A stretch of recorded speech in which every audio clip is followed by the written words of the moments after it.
Straight up Tennessee family, happy Sunday. I bet a lot of us feel different when you wake up on this Sunday, or you got going today, go to church, you got home, you're cooking your Sunday dinner. You just feel you got a different pep in your step today.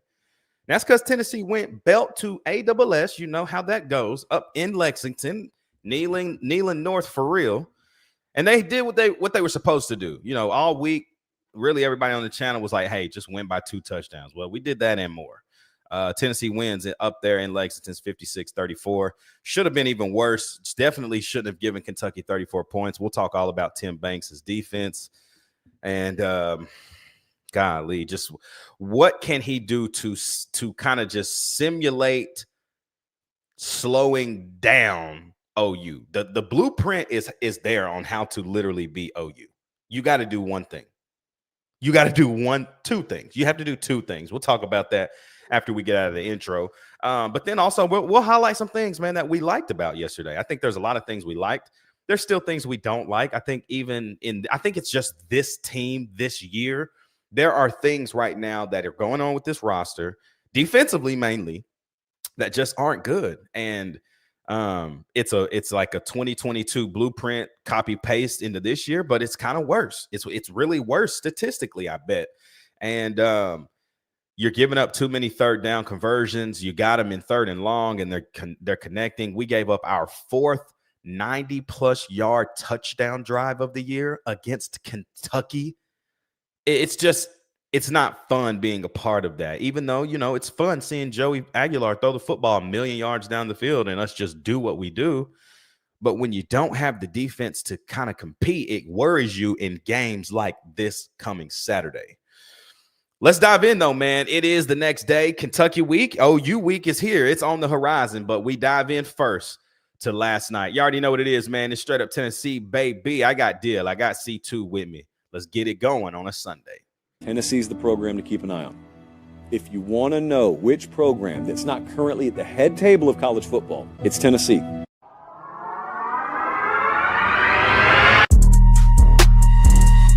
Meshack's got to go. A fire! He wins it! Joey Meshack wins it!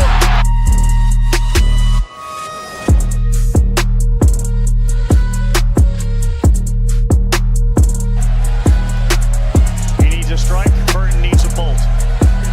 Swing and a miss, and for the first time, Rocky Top reaches the mountaintop of college baseball.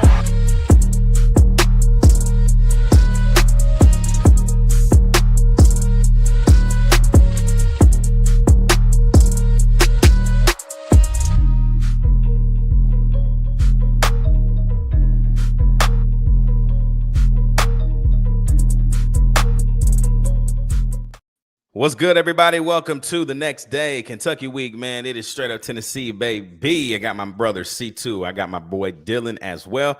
Y'all know what to do. It's the top of the show. Like, comment, subscribe, join the channel. We are continuing the climb, people. Like, it's honestly kind of crazy. We dropped 2 reels. We don't do a show last week, and we go up 7 more subs in a week. Y'all just, I don't know what's happening, but I appreciate it. We appreciate it. Keep liking, keep commenting. And right now, everybody watching, like it. Just like the video right now. Just hit the like button. All it does is help boost the algorithm, boost the channel, moves us to where it needs to be for folks just like us to find more Tennessee content. C2, deal. Happy Sunday, my brothers. How we feeling? Feeling good, man. I'm a defense guy, so I can't be too happy at all this season. But yeah, it's just the way it is, man. I mean, we're gonna have to score 50. It's 2022 all over again, man. It's worse. Yeah, it's worse. It's worse. Let's see what's popping in the chat. Adrian throwing up the oranges. What's up, Lamons? He in the building, says go big orange. Adrian, you might be on to something. You might be on to something. Dark mode, man. 7:30 kickoff. You saw the Easter egg.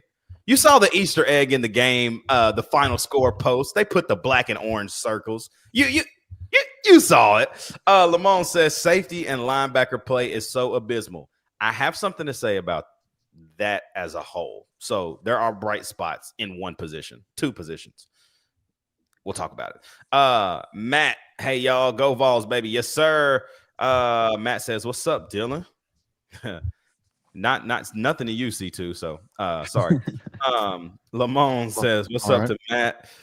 Matt says it's 2022 all over again. Yeah, it feels that way. Boys, okay, let's go back to, obviously we'll do our initial thoughts here in a second, but let's kind of go back to what he said. Safety and linebacker play is so abysmal. How come? And I need somebody to tell me this, because I know I'm not an idiot. I love football. I watch this thing. I cover this stuff. Why is it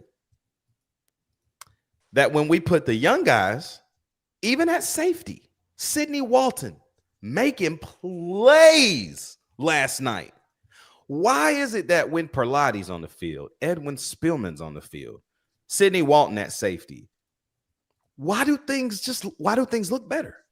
I need somebody to tell me why we continue to play dudes that don't play well. Why are we not getting beat deep when Boo Carter's not on the field? Somebody tell me. As far as the linebackers go, it's because we have different coaches recruiting these younger linebackers than we did the old heads that are out there. But as a program, just like a lot of programs kind of have this problem, we're going to play the guy with more experience no matter what. Oh, thanks, Matt. Hi. I do have to disagree on the linebacker play being abysmal across the board. There were definitely some bad plays made, but I think the good, as far as the young guys go, outweighs the bad at that position. You got to remember, when it comes to Perlotti and Spillman, you're talking about guys who aren't even draft eligible. For Spillman, 3 years he's draft eligible, 2028. Perlotti's not draft eligible till 2029. So you're talking about guys who are just real young out there. So yeah, they're going to get lost in the zone sometimes. They're going to make mistakes sometimes, but at least they're running to the ball full steam ahead, full speed, and at least they are able to tackle or hit somebody when they get there. They remember they have arms when they go in for a tackle, which is not something you can say about a lot of players on our defense for some reason. Lord, you're not wrong about that. So, yeah, but it's loyalty to seniority over production sometimes just bites you in the butt. And it's not that, like, that's not cool though. Like, do you want to win, or are we paying homage to things that aren't up to the standard? You know what I mean? Like, it don't make a ton of sense. I saw a ton of bright spots in the linebacker room, man. Jaden Perlotti, I don't care. I told Dylan this, C2, you weren't on earlier in the pre-show when we were just chatting. I don't care when Arion Carter gets back. I need Perlotti on the field somewhere. I don't know where. Put him on the field somewhere. Shoot, put him at nickel. He a converted safety. Put him at nickel. I don't care. Like, he needs to be on the football field. One, the man don't miss tackles. Two, the way his closing speed is insane. And guess what, y'all? Can y'all believe that he takes good angles? Oh my gosh, it's a miracle. I've never seen one play. Outside of one play. But hey, let's just say this. The man should have been tackled. What was Jalen McMurray doing getting locked up out there in a the screen? This dude ran from the left side of the field to the right side before the snap started. You think that's not a screen? Yeah. And then Jalen McMurray is calling the screen. He pointing like, hey, he coming. And still got on the block. Like, no. Yeah. And it's Kendrick Law that's coming. You know he's their number one guy. You got to. Bro, run with the dude. Together. Nobody ran with him. No. That lets you know what? We playing a weak zone. What that mean? What does that mean? When you got somebody in motion, guess what? They're like, oh, this is perfect. Like, it just no sense at all. Let's see. The weakest link, honestly, looks like T-Lander. I noticed he was out of play. Where have you been, Nero? Where you been, man? We've been saying this since 2023, since he got to Tennessee. Yeah. Bro, slow. In the Discord last night. I said, hey, T-Lander's on the field. Y'all put your cups on. What happened? T-Lander Next got burnt play. 2 plays later. Next play, 3rd and 9, right behind him. Literally right behind him. 3rd and 9, bro. Lamont says Turrentine is terrible in pass coverage. Definitely sick of that. Yeah, I don't know mean, what you're talking about. he is. And last night, dude, he didn't even have to do anything. And it just still just is something. I don't know what it is about him. Defensive line plugs, and then linebackers do not fill the gaps. Jeremiah T-Lander does not fill the gaps. Y'all got to go watch the game. Because I can't say linebackers with an S anymore. Right. I really can't. Like, there is some separation. And I just need I think Inge wants to play young. Like, you can feel it. Like, dude, is PFF updated with snap counts, Corey? Yes. How many snaps did Perlotti and Harmon play? Perlotti got 40. Harmon got 9. T-Lander got 49. That's my problem. Harmon needs 20. And T-Lander needs – what was Ed's? Where was Ed at? Ed got 70, thank God. Yeah. Okay.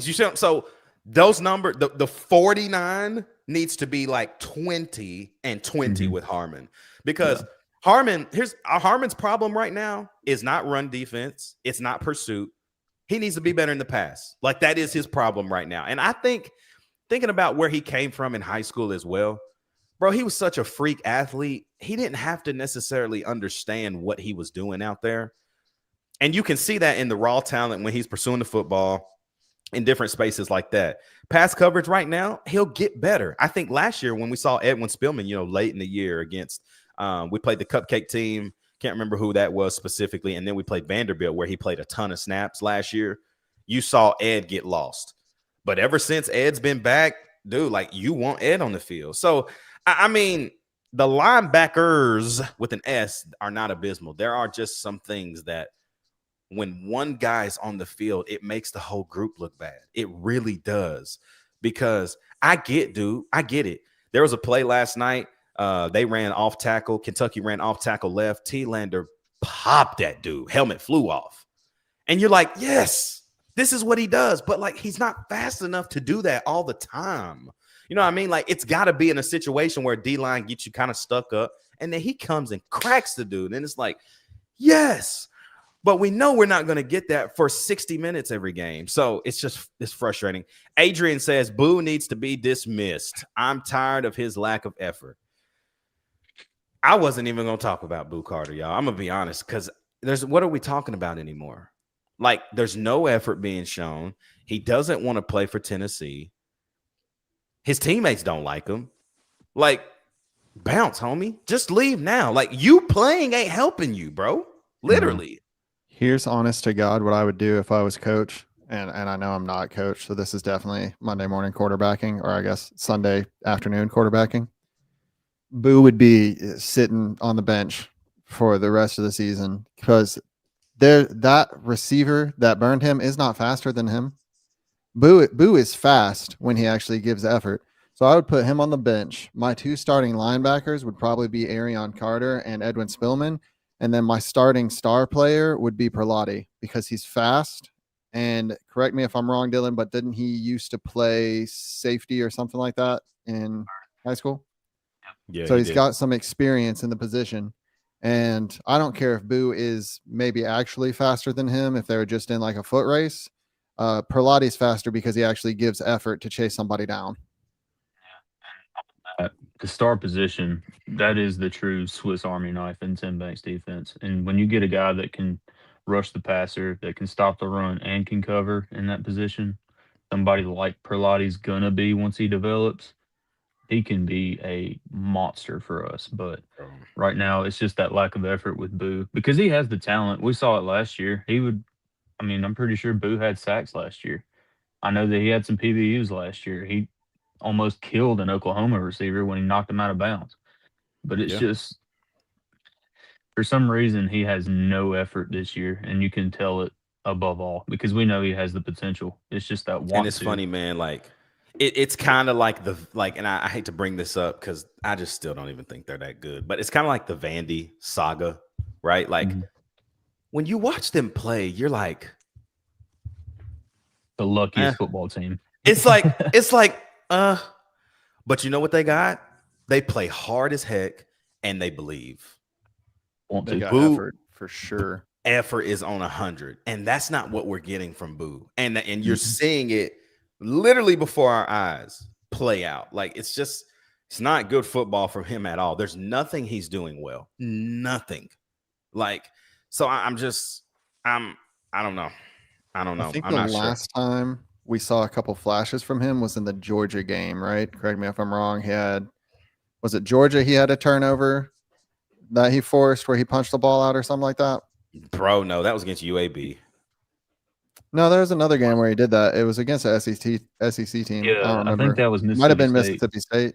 because he hit him but and he fumbled, and then he stood over Yeah. him instead of going for the ball like a dummy. Well, that wasn't even a fumble. They called it an incomplete pass. Well, he forced a fumble against the SEC team, and he punched the ball out. I don't remember who though.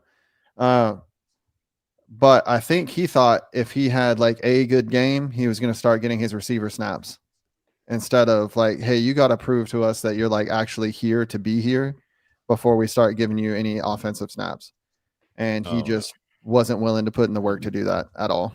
Yeah. Hey, man. Claps, everybody. Claps for my boy, Ethan Davis. Welcome to the party, ED. Thank you. Matt says, how about Ethan Davis with the touchdown?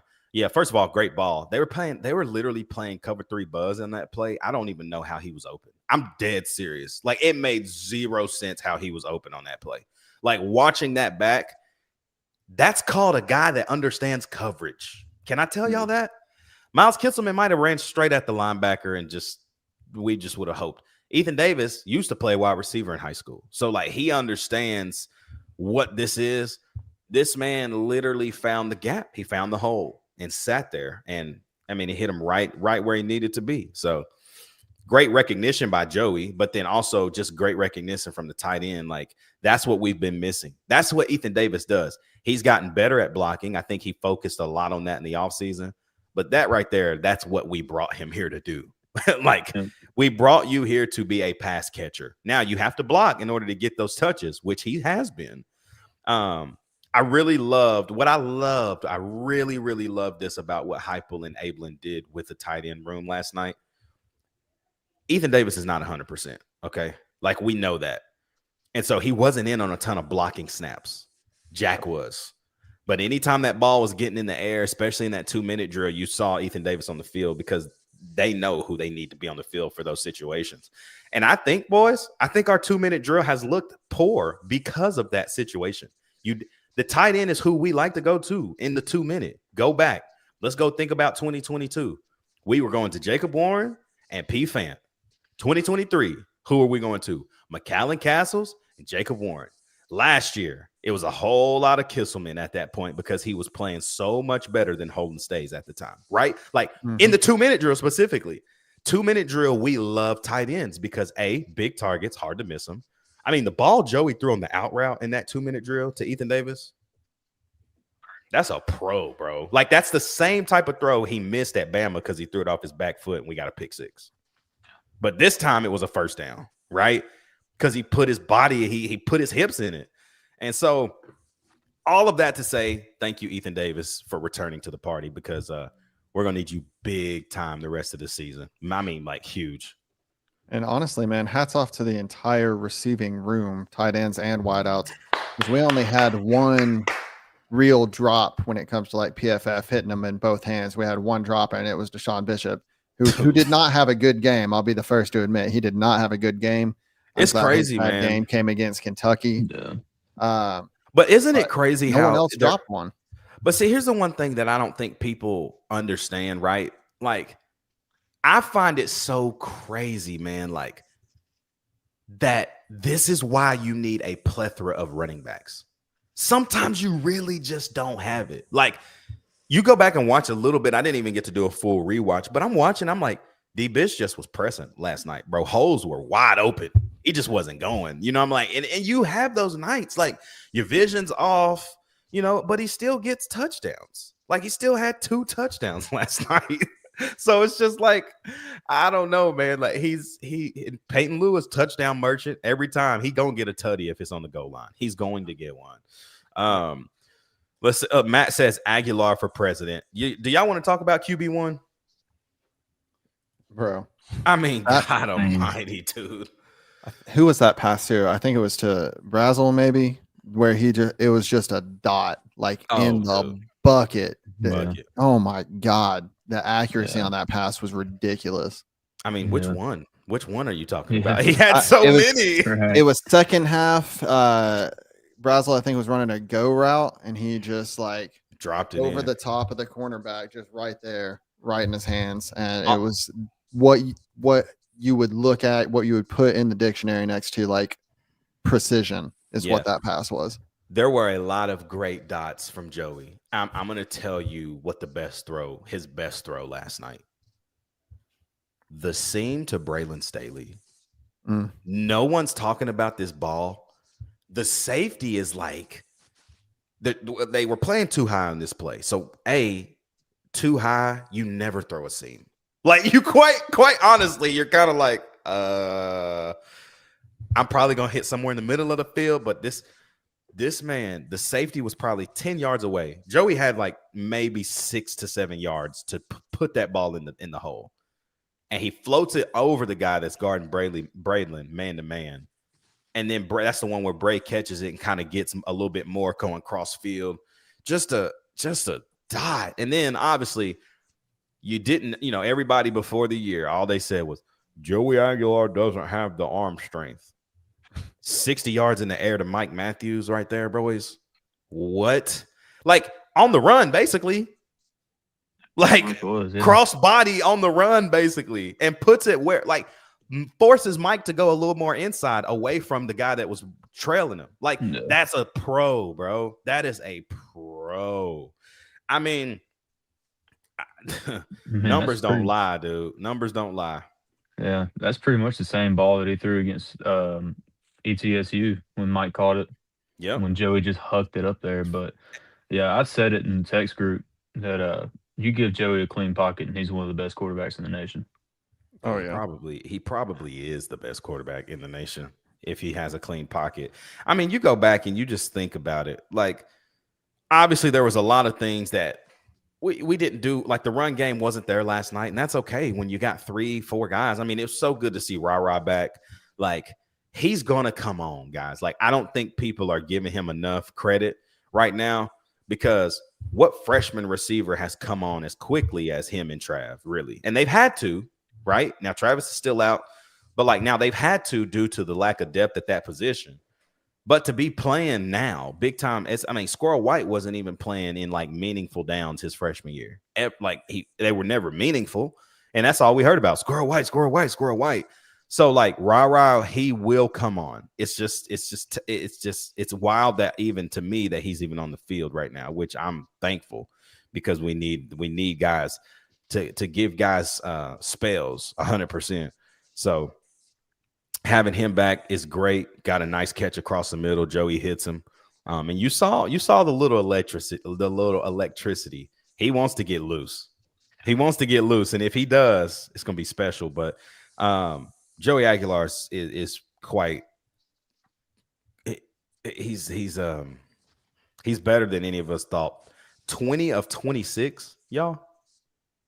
20 of 26, y'all. We're talking 77%. 396, 3 tuds.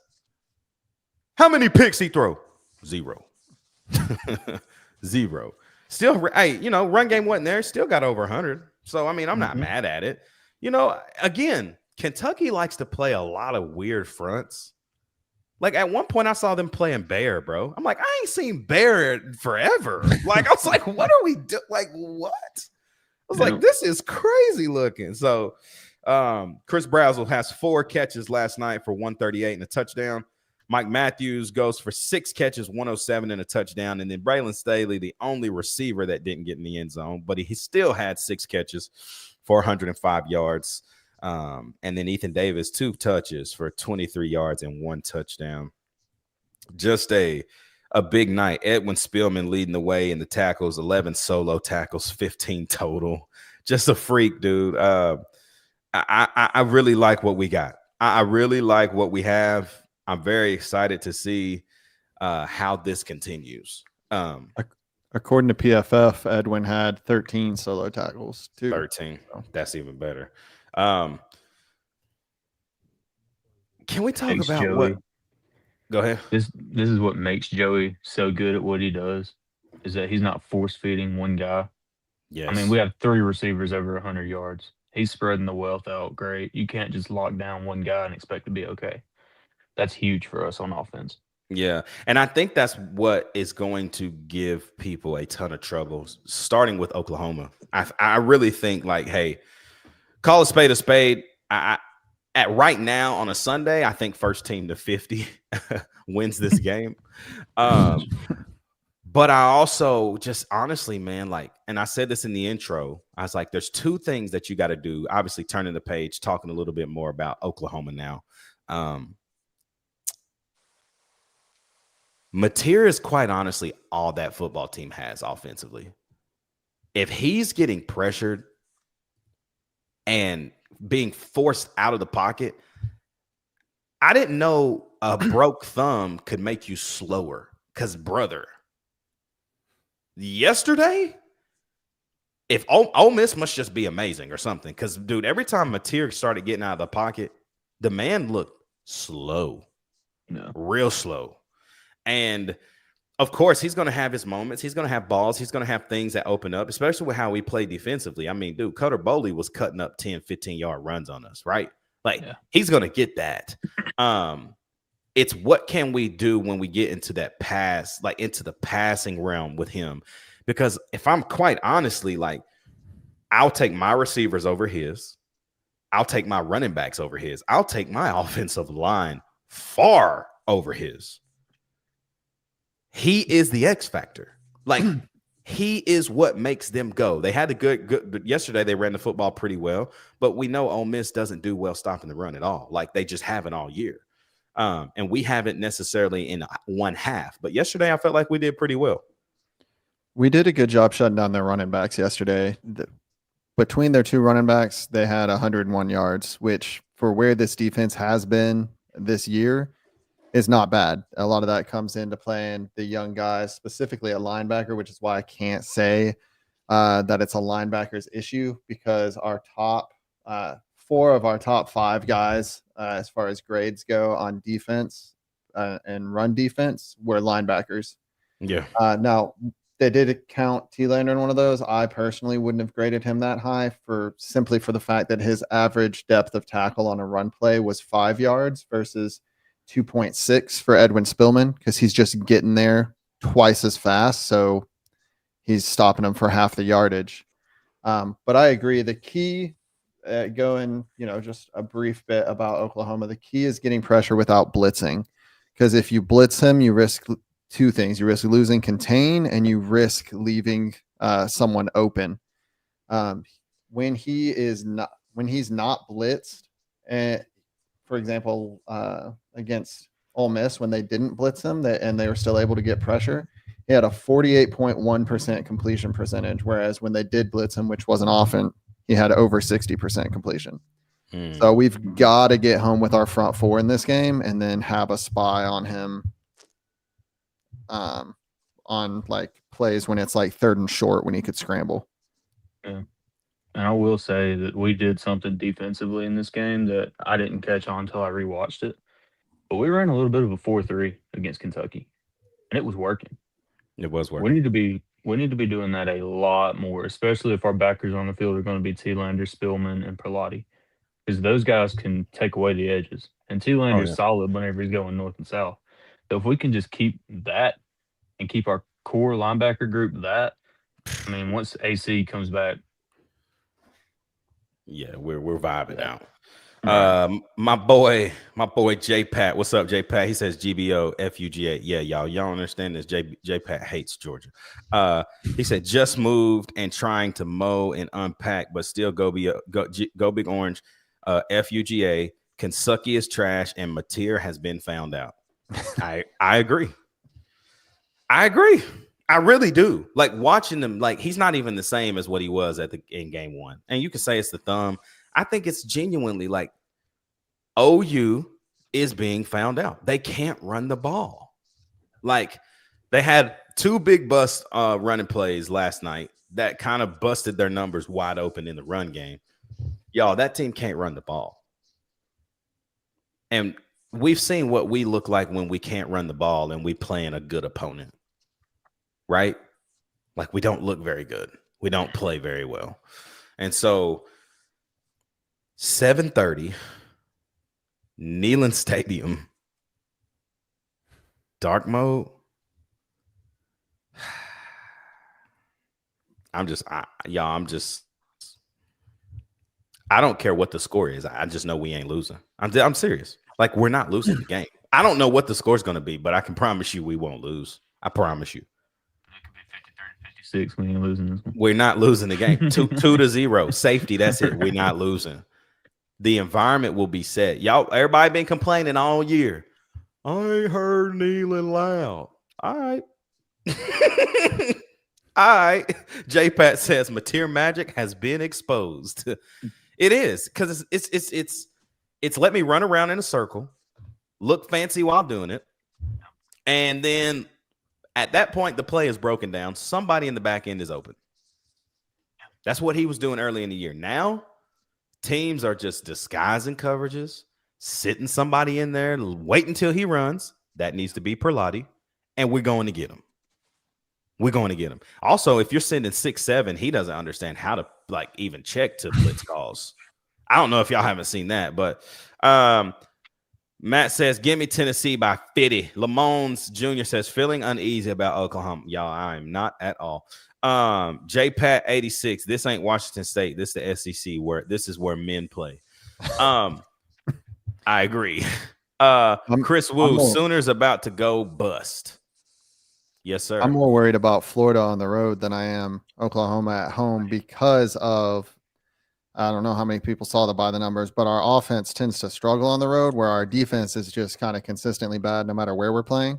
Yeah. So as long as our offense can keep acting like it's the federal government bailing the banks out, we should be able to win against Oklahoma at home, Vandy at home, pretty much right now, anybody other than Georgia at home, we're getting a dub.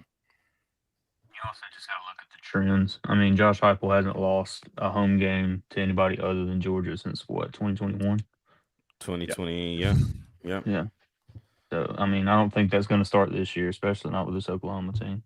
No, I mean, I agree with my boy Slick right here. He says if Mateer thought Ole Miss's defense pressured him, he will have all he can handle in Neyland. But with the crowd, the crowd,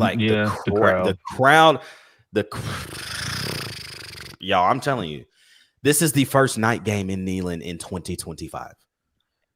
The reason you ain't heard Neyland loud, y'all, is we ain't been playing at night. Literally, go back to last year, we had so many 3:30, 7 o'clock night games, bro. It was lit all year. We haven't had it this year, and now you finally got it. And it's going to get wicked. I think the other reason the crowd keeps kind of getting out of it is because normally when you're at home, the crowd is loudest when you're on defense. And sometimes it's real hard to cheer for this defense. It is. Get motivated to get loud when, it could be 3rd and 30 and there's a 50-50 shot they're getting a first down. I think that's the other reason. But hopefully we've seen what playing some young guys would do. And, man, honestly, I would keep, if I'm putting a spy on Mateer, it's either Spillman or Perlotti. And I'm just telling the defensive lineman, look, you don't need to worry about contain. Just get after him, because at the next level, you've got 2 of our fastest linebackers watching him. And if he does break contain, he's going to get lit up. That would be my game plan.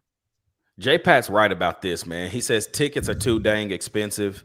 It's old people there. Yeah, it is, man. And I'll say this, if I wouldn't have locked in when I did, tickets wise, had them when I was younger, stopped, got them back before the 2022 season, I wouldn't be able to get in there.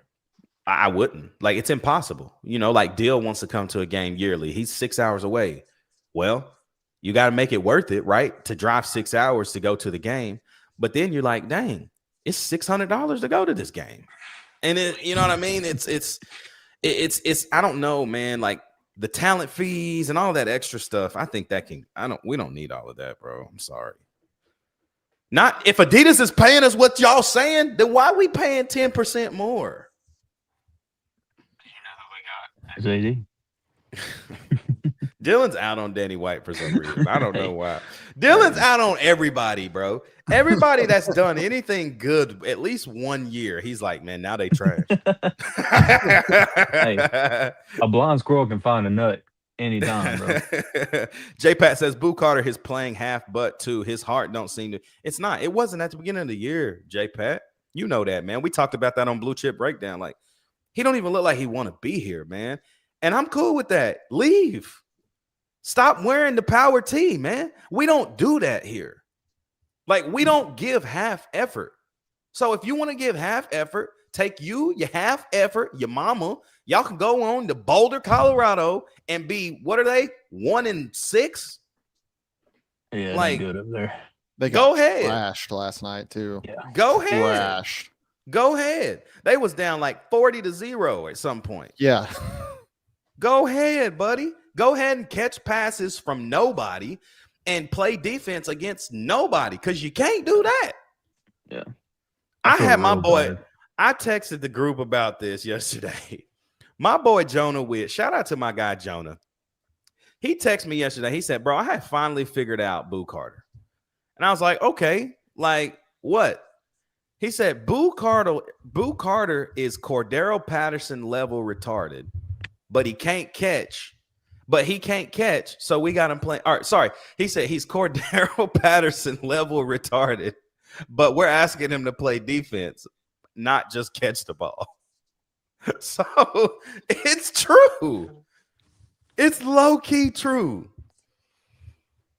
It's low-key true. We're asking the dude to play defense, and he can't right now. Like, he flashed last year. Yeah. And that's okay to flash.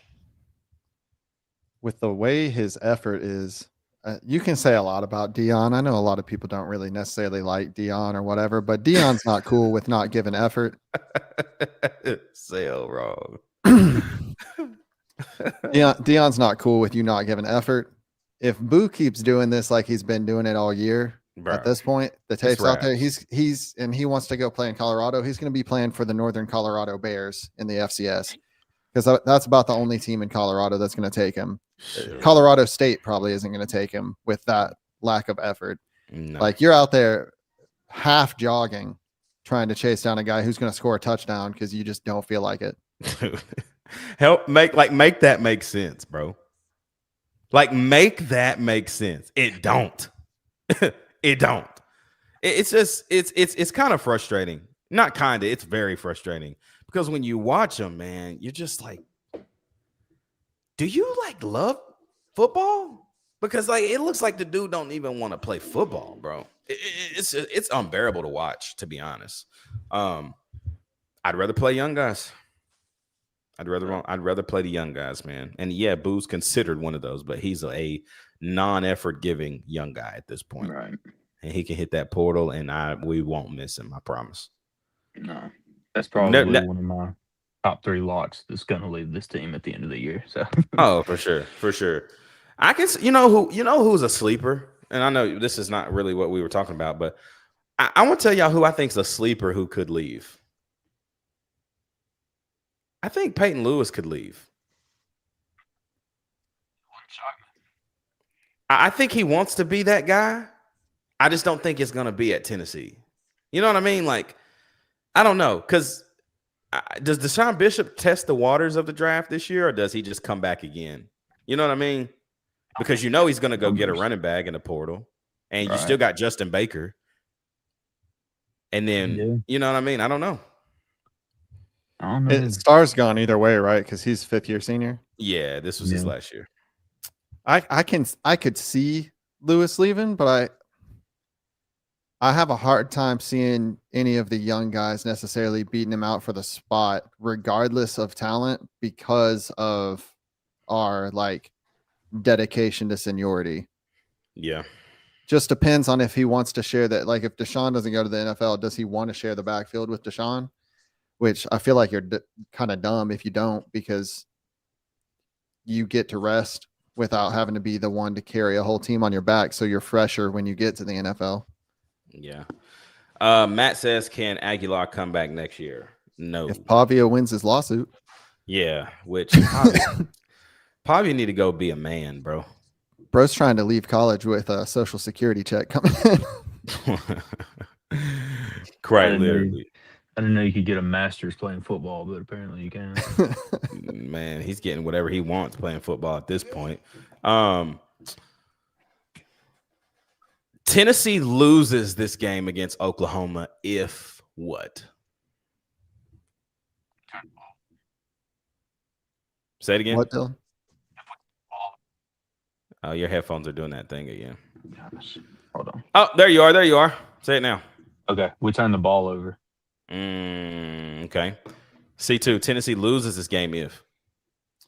Tennessee loses this game if we have Arion Carter, T-Lander, and Turrentine playing the majority of the snaps for our team on defense. There's a real world where Carter doesn't play this one too. And that's no hate against Carter. I just meant No, those three together playing the majority of the snaps. Yeah, there's a real world. I mean, dude, that turf toe's nothing to play with, bro. Mm-hmm.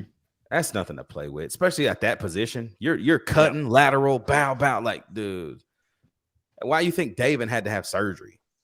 Right. You know what I mean? Like, and he's playing better too. So it's good to see him kind of getting back in stride. Again, another young guy on the defensive line, Ethan Utley, making plays last night. TFL. Dude, play the young guys, man. Just play them.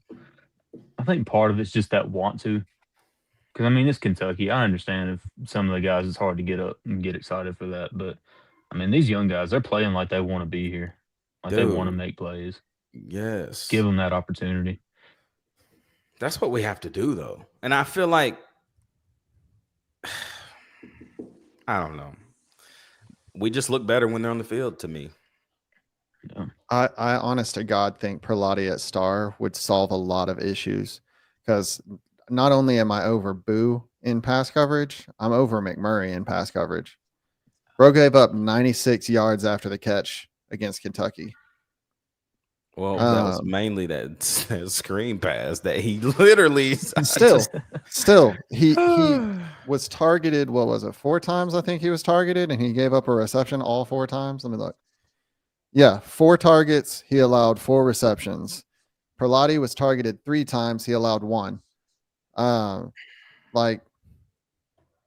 It's just sorry, man. Like, we've got 2 good cornerbacks out there in Redmond, whose main thing he needs to work on is tackling, in my opinion, and Hood, who is just great out there. No fly zone. And then if you ask one of the other cornerbacks to cover, it's a reception. It's going to be. Oh, yeah. What'd you say? Count. Say it again. What was Colton Hood's snap count? Colton Hood snap count? Yeah, give me a sec. I think that he got off the field at some point last night, because I didn't see him a lot in that second half. I don't know if he was banged up or what, but he only had 46 snaps. Yeah, that's not great. That's less than T-Lander. Golly. Sure was. Luke, we could have pointed to that, anything else, but they said, dang, that's less than T-Lander. Compare that. Ty Redmond had 75 or 79 total snaps. Yeah, that ain't never good. He must have got dinged up a little bit then. And the reason I say that on Ty Redmond, yeah, he allowed 5 receptions because they're going to target him as the true freshman. On those 5 receptions, he allowed 7 yards after the catch. Yeah, no, he was in position. So he was there. It's just he's young. He's got to he's got to learn some. For sure. But it's the people we have at corner that allow the catch and then allow people to just run away from them. Like, bro, come on. Like, no sense. It makes no sense. And I still struggle sometimes to even like when we look at what they're doing defensively sometimes. I don't understand. Why are we blitzing 7 on second down and then dropping 7 on 3rd and 9? Like, somebody's got to tell me why that doesn't make any sense, bro. And when we pre-show. But what makes me even more mad than that is when it's first down and we get a TFL or a sack or they get a flag on them and it's 1st and 15, and then we play 10 yards off and then we give them 9 yards, 10 yards. So now it's 3rd and manageable, and then they easily convert that because we can't stop a nosebleed on 3rd down. Facts. That is a huge problem of mine, actually. That really frustrates the crap out of me. But then, like, I'm cool with a blitz on 1st down. Get them behind the chains early. Right. But you can't drop 7 the other 2 plays. What are you doing? And if you're gonna drop 7, at least have the guys who are playing zone in the middle of the field look in the correct direction instead of acting like they're the ones going deep for a long ball. Oh my Man, the goodness, number bro. of times that we call a play on defense that has our linebackers trying to run a 4-2-40 the opposite direction of the offensive line is insane to me. Like, Corey, it's what are we genius. doing? What are you thinking, dude? It's genius. It's the best thing that we could do. I mean, I guess it's the best thing that we could do if you're out there and someone's running what's that play? Or it's just 4 go routes. 4 verts. Yeah, if someone's running I'll 4 go. verts all game, you're golden. But if they're doing literally anything else, Bro. you're doing. Dude, it's terrible to watch, bro. Like, that is one thing that is just unbelievable. Let's see. J-Pat says Tyree got to get his head turned around. That's his biggest thing to me. He don't watch receivers' eyes. True. That's true. He had an interception. If he turns his head around 2 times last night. Yeah. He had that one pick that he should have caught where Boley just kind of threw it right at him. Should have caught it. He tipped it with his right hand. And then the deep ball where he was beat, he made a good adjustment. Boley threw a terrible ball. If Ty Redmond just turns his head around, the ball is in your lap, bro. It's in your lap. Clout says in the chat, a win is a win, but hypothetically speaking, if we make it to the playoffs, we lose first round because of the defense. Depends if we don't get a on who home and game, where we play. Yeah, that's what I was gonna say. Like, I think, man, if you somehow sneak a home game in, bro, it could get wicked. Depends on the matchup too. If we got Ohio State again. No, bro, don't say Yeah. that, please. Back to what J-Pat said, though, I feel like that's an epidemic across all of college football with young guys. I feel like that goes all the way down to like high school level. I feel like we're not teaching cornerbacks fundamentals of turning their head around anymore. Yeah, because I see it every game, like across NCAA football. Like, no matter what conference, no matter what level, what team, I see cornerbacks who just do not turn their head around and either get pass interference when they could have had an interception, or just aren't aware the ball's been thrown, so they give up a completion instead of a pass breakup. I don't hate this from Adrian. Says, I hope talking about Tim Banks, I hope he leaves and gets a coaching job so we can hire Dave Aranda from Baylor. He might be gone soon. No. Dave Aranda's not had as far as his head coaching career hasn't been the way he wanted to there at Baylor. But my God, I'm not a hate. Yes, I'm with you, Adrian, a little bit on that, to be honest. Yeah. J-Pat said, I played safety, and when I was in coverage, I ran with the receiver and watched their eyes. Wow. That's amazing, J-Pat. You want to go coach them? You Please should go coach them. Can't be worse. Did you also, hey, J-Pat, did you also use your arms when you tackled as a safety? Like, did you wrap up ever, or did you just like Duck your Cover head. your shoulder. duck your head and hope for the best? Just Get on your. because we could use someone to teach that instead of assuming the position on all fours in front of somebody and hoping I they trip over you. was about to say, get on your knees and duck your head. What fetal position, bro? What are you doing?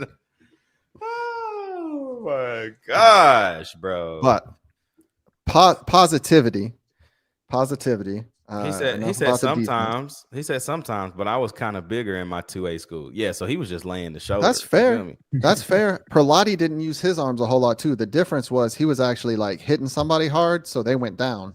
Yeah. The other people, they just kind of like slow down as they get closer and then fall and hope. But anyway, what I was going to say, this is the first game this year, really even more so than Georgia, where we just weren't able to run the ball really much at all. And it was on the road. So that could have spelled disaster for us. But Heupel got in his bag. Housley got in his bag. Aguilar was definitely in his bag. So his pockets was deep last night. Yeah. A lot of positivity for me came from the fact that our offense, it was just never close after like the first quarter, because our offense, even without being able to run the ball well, found a way to execute and win. A lot of that was receivers catching the ball. Crazy. But if we can keep that level of offense up, we can win out. If we can keep our offense playing like that, where people aren't dropping the ball, we're not committing stupid penalties to put ourselves behind the sticks. Once the offensive line gels in their new positions, we could easily win out, and I think we could also win a first-round playoff game, depending on who it's against. But that's a lot of ifs. I understand that. But I think this week's a win. What scares me more is Florida on the road, and honestly, Vandy scares me more than this game, not necessarily because they're better than Oklahoma, but they're going to want it more desperately than Oklahoma has wanted any game this year. And I know that because I saw their effort against Texas. Yeah, I agree. My dog, Zeke, what's up, Zeke? He says there is a real possibility we don't make the playoffs, even if we go 10-2. We need Ole Miss to slip up and Vandy to lose one more outside of us. I think if you win head-to-head, though, Zeke, wouldn't you think if you went out and your head-to-head win and go over Vandy, like you're getting in? Yeah, no, I don't think we need Ole Miss to slip up, but we do need to beat Vandy and beat them fairly handedly just to make sure. But I don't think we need Ole Miss to slip up, because I think there's going to be more SEC teams in this year than people think, because a lot of other conferences are slipping up hard. Can I tell y'all this real quick? Bama wants to lose so bad. So bad. They just want to lose. They want to lose. So that's my team that's going to lose somewhere. I don't know. They might lose the Iron Bowl to Auburn. Like that. Like, I don't know. Like they're going, they want to lose so bad, bro. Auburn's defense finally figured out how to stop somebody. They beat Arkansas last Saturday. So and Hugh Freeze benched Jackson Arnold. Finally. So, it's crazy, dude. It's crazy. And I think it sucks, man. That class of quarterbacks just had all the hype and none of the juice. It was a hype class. Yeah. So, boys, y'all got anything else, man, before we hop off and get ready, man, for a big week? It's OU week. Y'all know tomorrow we have the Who is Oklahoma show. We'll dive into stats, a little bit of stats from them. We'll do our schemes, offensive, defense, because Oklahoma's so multiple defensively. It's such a strange structure. Venables is a monster defensive coach, but I don't think they even have the talent they did last year. R. Mason Thomas is a dog. Outside of him, don't care. Because Stutzman's not there. So let's see. One more thing real quick. 2B said Vandy can lose. Did you see the game against Missouri? They controlled Vanderbilt first half. I'd like to see Vanderbilt's birth certificates. They look 35. Yeah, Vanderbilt loses that game if Prabula doesn't get hurt. I promise. Yeah, but that was bad. He's probably brutal, done, man. Yeah. Oh, it said he was out for the season. No. Yeah. Yeah. I think Mizzou also wins that game if their running back had any sort of like field vision, because I was watching it, man, and there would be a massive hole like 2 feet to his left if he would just cut back like Starr was doing last night against Kentucky. Yeah. But he instead just ran into the back of 4 offensive linemen who were creating the hole for him. But here's the thing on the whole playoffs. You know, we're at 14 right now. You're right where you want to be, bro. Yeah. We're playing number 18 next week. We're playing number 9 at the end of the season. So I think if you win those 2 games, your only 2 losses are to Alabama and Georgia. They're going to have a hard time not putting you in. I will also say, while I don't want us to play Oklahoma at all, or sorry, not Oklahoma, Ohio State at all in the playoffs, I'd be more worried about us going up against Indiana in the playoffs. No, I'm being honest. They're hot right now. They're hot. I will say that the only thing that I could push back on that is you don't want your best win to be against Vanderbilt at home. But I'm not sure. That's going to be our best win if we win out. Well, I mean, I but I mean, here's the thing. I think we're saying this because we're Tennessee fans and we're like, it's Vanderbilt, okay? Yeah. But the national media is slobbering over them right now. So if you beat them, what do we say? I mean, this week, look, Tuesday, we're going to see the first college football playoff rankings. We're going to see it Tuesday. So we'll have a lot to talk about on Wednesday. And can I tell y'all who I think is the number one team in the country? Texas A&M is the number one team in the country, bro. I could see them or Indiana. Those are the two teams because Indiana went on the road to Oregon and won. Oh man, Ohio State hadn't had to go on the road anywhere and win. AC2. Texas A&M would dog walk Indiana. I don't know about that. Dog walk. I don't know about that. Have you ever with your eyes seen a team do what they did to LSU at night in Death Valley? Yeah, I hear you. LSU's not that good this year. At night. I agree. That's why I say either them or Indiana. Those are the two that are number one. I don't get why Ohio State is number one right now. Because they're the defending champs and they haven't lost. But on the Vandy front, man, we need to win this game because y'all, I went to their game day. I went down there just to check it out for college game day. When I tell you there were more Drake University flags in that crowd than there were Vandy flags, and to just be specific, there was one Drake University flag in the crowd. There were more Marshall flags there. There were more Washington Tennessee State flags there. Who else? Anybody? Yeah. Come one, come all. You name them, man. There were teams from across the country that had fans there with a flag, and not a single Vandy fan had a flag. That's embarrassing. I'm just saying, if we were ever bad enough that our first time hosting college game day had been like in almost 15 years. Yeah, like the amount of fans that would be out there. I showed up 5 minutes before the show started and walked right up to the music stage. I was like 15, 20 feet away from Kenny Chesney, who, by the way, is a very small human being. He's like 5'6". But I would not have been able to do that at any other SEC school, including probably Kentucky. Yeah, bro. So, like, we've got to win this game because if we lose to them, I'm going to be embarrassed. I'm not going to be able to show my face in Nashville. Yeah, it's bad.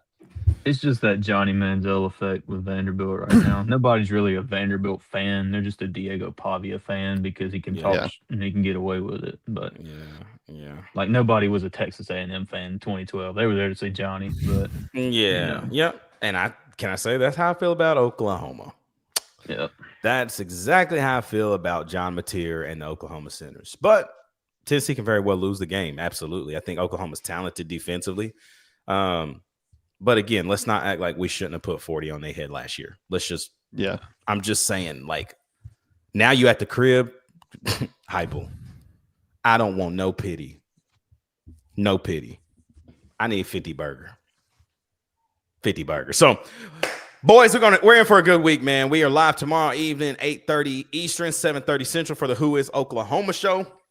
And then obviously we have the midweek chat and then the one more day on Friday morning. But till then, man, it's a big week. We'll get ready because I think we'll release all the dark mode content probably this coming week. You'll probably see a snippet tomorrow, then Tuesday. They just gonna keep cooking it. So gonna be a fun week though, boys. You got anything before we wrap up? I'm finna head to the Tennessee and Duke exhibition basketball game, so I'll have something to talk about tomorrow.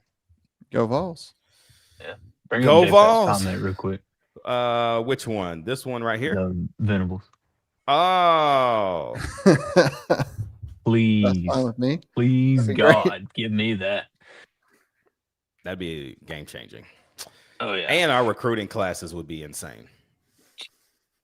He owns South Carolina, bro. He owns the entire East Coast. So, boys, for my guy C2, my guy Dylan, it's your boy Ruck in the building, man. It's Straight Up Tennessee, baby. We'll see you live tomorrow night for the Who Is Oklahoma show. Let's have a week, boys.